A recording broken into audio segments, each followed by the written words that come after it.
నమస్తే, welcome to political bridge. Telangana ప్రభుత్వము సంక్రాంతి సందర్భంగా ప్రజలకి ఒక గుడ్ న్యూస్ని కానుగ్గా ఇవ్వబోతుంది. ఏంటంటే జనవరి 11 నుంచి జనవరి 18 వరకు ఎవరైతే టోల్ గేట్స్ మీదుగా ప్రయాణిస్తారో వాళ్ళందరికీ టోల్ పూర్తిగా ఎత్తివేసే విధంగా ఒక నిర్ణయం తీసుకుంది. ఇప్పటికే కేంద్ర ప్రభుత్వానికి లేఖ కూడా రాసింది. ఆ రోజుల్లో ఎవరైతే ప్రయాణిస్తారో వాళ్ళ టోల్ ఛార్జెస్ మొత్తం రాష్ట్ర ప్రభుత్వమే భరాయిస్తుంది అని చెప్పి ఇప్పుడు కేంద్ర ప్రభుత్వ నిర్ణయం కోసం ఎదురు చూస్తుంది.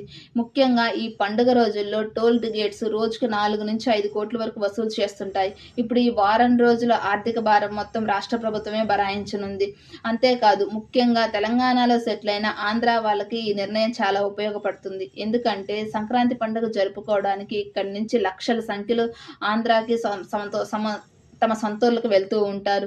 టోల్ గేట్స్ మీదుగా అక్కడ కొన్ని కిలోమీటర్ల మేర ట్రాఫిక్ జామ్ ఏర్పడి చాలా ఇబ్బందులు పడుతూ ఉంటారు. ముఖ్యంగా పంతంగి, కీసర, కొర్లపహాడ్, చిల్లపల్లి ఈ టోల్ గేట్స్ దగ్గర కొన్ని కిలోమీటర్ల మేర ట్రాఫిక్ జామ్ ఏర్పడి ప్రయాణికులు చాలా ఇబ్బందులు పడుతూ ఉంటారు. ఇప్పుడు రేవంత్ రెడ్డి గారు తీసుకున్న ఈ నిర్ణయం వల్ల టోల్ గేట్స్ దగ్గర ఎటువంటి ట్రాఫిక్ జామ్ లేకుండా ప్రయాణికులు సాఫీగా తమ సొంతూర్లకు వెళ్ళొచ్చు. అంతేకాదు తెలంగాణ నుంచి కూడా లక్షల సంఖ్యలో సంక్రాంతి పండుగను జరుపుకోవడానికి అక్కడ జరిగే కోడి పందాలను వీక్షించడానికి లక్షల సంఖ్యలో హాజరవుతూ ఉంటారు.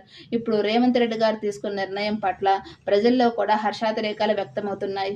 మీ ఒపీనియన్ ఏంటి? రేవంత్ రెడ్డి గారు తీసుకున్న నిర్ణయం పట్ల కామెంట్ చేయండి. వీడియో నచ్చితే లైక్ చేయండి, షేర్ చేయండి, సబ్స్క్రైబ్ చేయండి. Thank you.